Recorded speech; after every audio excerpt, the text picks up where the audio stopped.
Flock Nation Speaks. Flock Nation Speaks, your Baltimore Ravens podcast, where we talk about the best team in NFL history. If you're a Ravens fan, I am a huge Joe Flacco fan. Wise Usher once said, "Situations will arise in our lives." I'm talking about shut down. Like you not throwing on Jimmy Smith. Joe is criminally underrated. Lock him up in cuffs, criminally underrated. Lamar's put this team as a top 5 offense for the first time in 20 years. Got the arm talent. Jay Cutler had it too. I don't care about this argument against total TDs and all this. Oh, you want to talk about defense? Oh, until next time.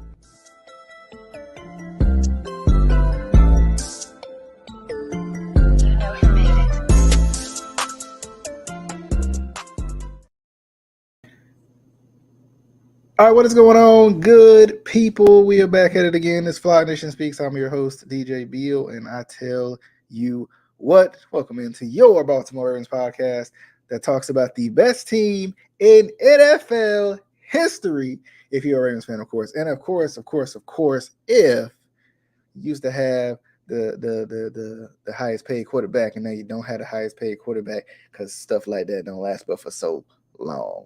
But anyway, if that keys you in anything that we're about to talk about right now,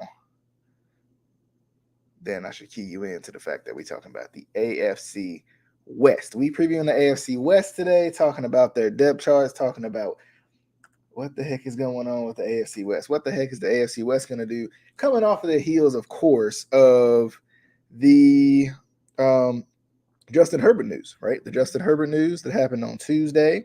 And now we're looking at a new highest paid QB. But also, real quick, before we get into this AFC West discussion, we also, today we had a little bit of a freak injury with Joe Burrow and a potentially strained hamstring, but nothing, usually the strained hamstring, nothing too crazy. So that's good. At least I'm glad to see that Joe Burrow is going to be okay, because we want to see the Bengals at full strength. Like, I don't want to see no weak Bengal. I don't want no excuses for Bengals fans when we beat them twice and we hit them with the sweepity right under the rug. Okay, I don't want to hear it. I want to hear it. So I want Joe Burrow healthy. I want Joe Burrow right. So that's all I'm saying. That's all I'm saying about that. Let's get into the topic at hand. Okay, let's get into the topic at hand. The AFC West. Look at this division. Look at this division. Why the AFC like this? Why the AFC like this? Okay, we got the reigning and defending Super Bowl champion Kansas City Chiefs with the best quarterback in the league, possibly, allegedly, right? And then on top of that, you got the highest paid quarterback in the league in Justin Herbert, right? Mr. Potential himself, the Wonder Boy. Okay, I know this man can do no wrong. And then you got the Raiders, who we don't really know what they're going to be. And you got the Broncos, who I personally think is going to bounce back this season. But that's just me. I'm just going to throw it out there. I might be the only one in the history of any sort of football podcast to say that, besides the Broncos, people, to say that the Broncos are going to bounce back this year. But I think that they will. Now, let's jump into these depth charts, because like I said, the main goal of this segment is to make sure that you guys know what the heck been going on these offseason, because I surely can't keep up with it. So I know for a fact that y'all can't either, because it's just too much. It's too much movement going on. But let's jump into it. Let's start out with the Raiders, okay? Let's start out with the Raiders. Going to pull it up for y'all so y'all can see it. If you're watching on YouTube, Facebook, or Twitter, you're going to be able to see it. If you listening, you're going to have to imagine just what I'm saying. So, Let's hop over here real quick. Shout out to our lads.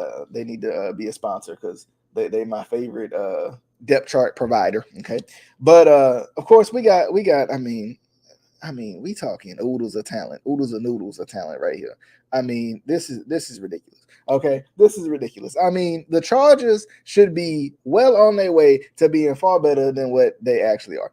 Of course, you got Justin Herbert, highest paid quarterback in the league. Anyway, wide receivers, Mike Williams, right? Quentin Johnston, who they drafted in the first round, Keenan Allen, Josh Palmer played pretty well last season. Jalen Guyton was pretty decent last season. So, they got we know wide receiver wise, they good, right? They good. Probably one of the top talent units in the league, right? I mean, now they potentially found their number one, not number one guy, but their how can I say this? They found kind of their third guy into the trio. You know, we don't know what Quentin Johnson's going to be, but we know for a fact that he's probably going to be pretty darn good. But then on top of that, I mean, you got the O line, right? You got the O line. They look pretty good. I mean, nobody really knew. I think that Corey Linsley, Rashawn Slater, guys like that. I mean, no line. You know, I mean, they're gonna be pretty good. That's gonna be the biggest thing. Can they protect Justin Herbert? That's tight end Gerald Everett down on Parham, which Everett is a good pickup for them. He's a guy they picked up this offseason. He's a good pickup for them because we've seen what he can do for the Rams. We've seen exactly what that guy can do. And that tight end room is pretty good, especially with Parham too coming into his second season. They could be possibly pretty good. Austin Eckler, of course, you know, the ground don't stop for that, man. He top back in the league.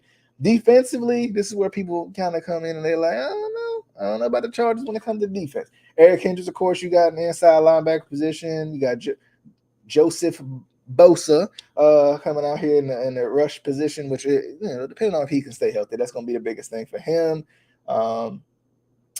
Who else? Some of the big names? Khalil Mack, of course, who I think sometimes for the Chargers gets forgotten about, but Khalil Mack, that, you know, that's a good pickup for them. Of course, they got Asante Samuel Jr. from last year. Corner, I don't see a lot of corner depth when I look at the roster. J.C. Jackson is still out here. So, I mean, for J.C. Jackson to be second fiddle to anybody, considering the amount of picks that he gets, I think he's another – I think their corner depth looks better than it seems like it looks.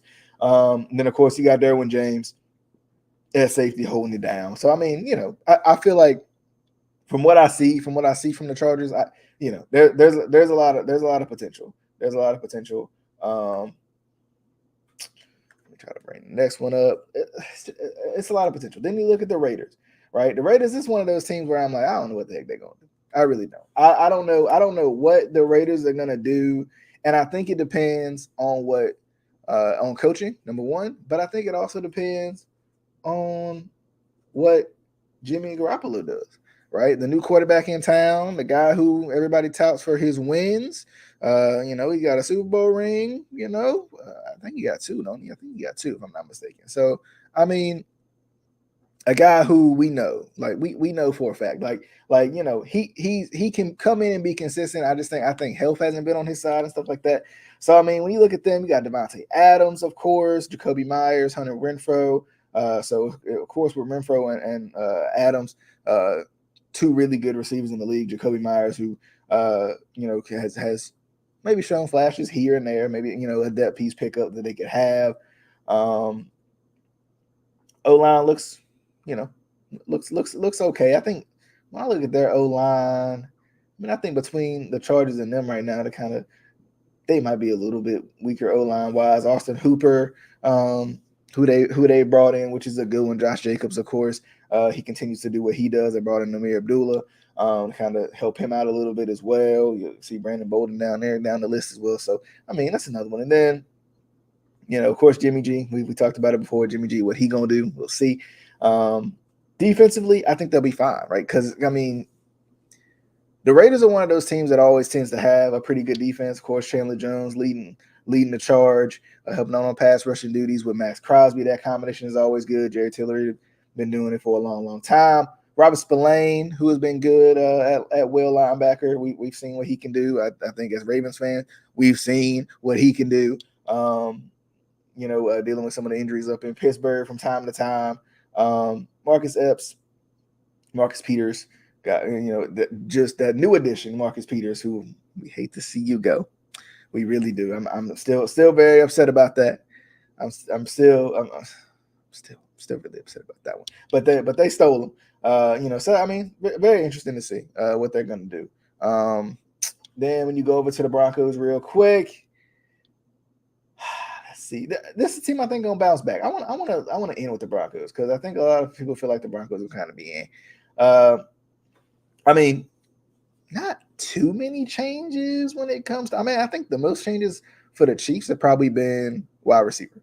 I think wide receiver has been the biggest the biggest when it comes to changes for the Chiefs. I mean, of course, you get Valdez-Scantling, you got Kadarius Toney, who you brought in late, and then Scott Moore, another guy, pizza delivery guy just came in, so Raven cheap, Raven protecting this house. You know how it is. You know us Ravens, we good at defense. Okay, so Raven protecting the house. But anyway, Scott Moore, of course, a guy who they hope kind of comes of age. They hope kind of becomes that guy for them, possibly.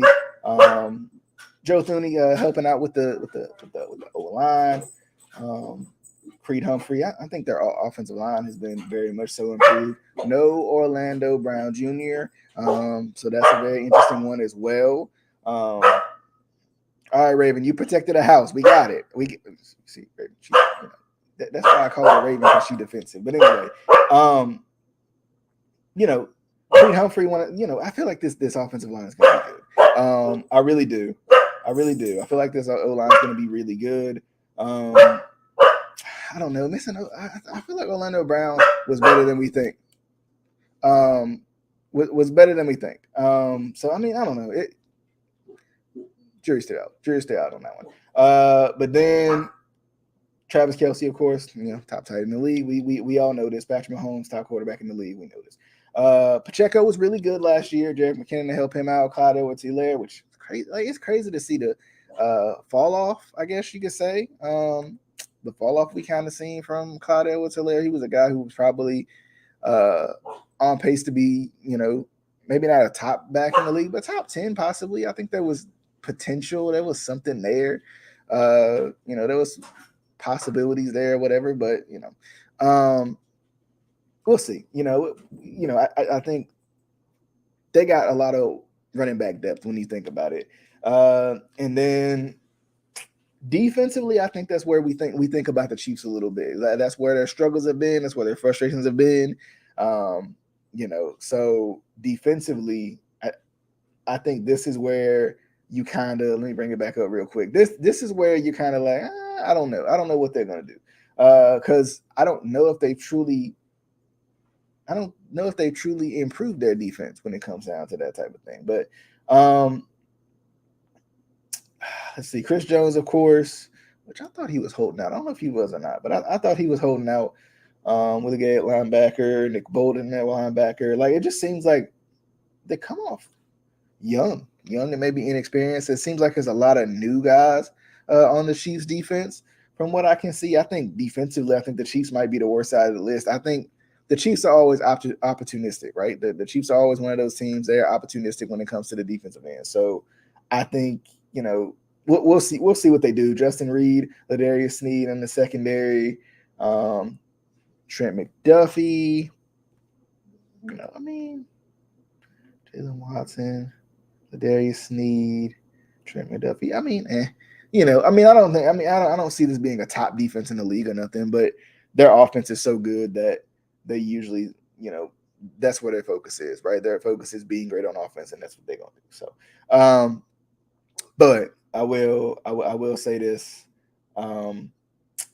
Looking at, obviously we're looking at everything on paper, right? At this point, when I look at it, right, I think the Broncos are poised for a comeback, and I haven't talked about the Broncos yet, real quick. So the Broncos are poised for a comeback because they got the talent. I feel like they've always been young, right? And Russ was the issue, not necessarily the receivers. I don't feel like last year. So of course you got Russell Wilson coming back on the big contract.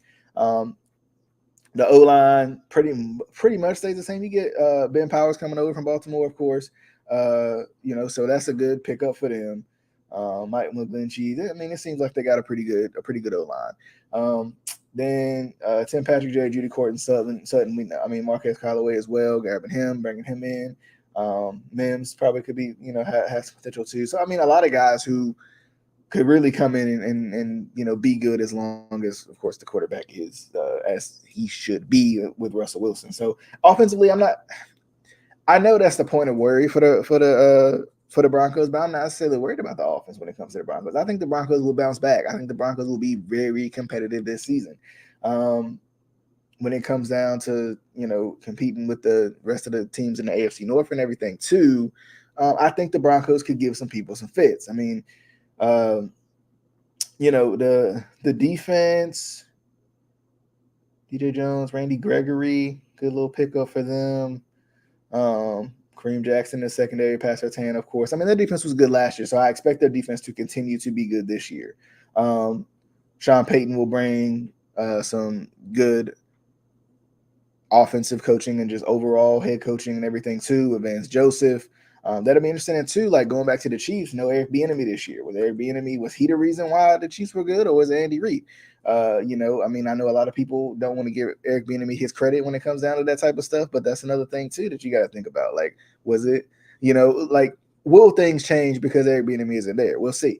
That's a whole nother question with over there in Washington too. What they gonna do? But anyway, I think when it comes down to it, just knee-jerk reaction, what I think, honestly, I mean, it's going to be a really good race, I think, between the Chargers, Broncos, and Chiefs.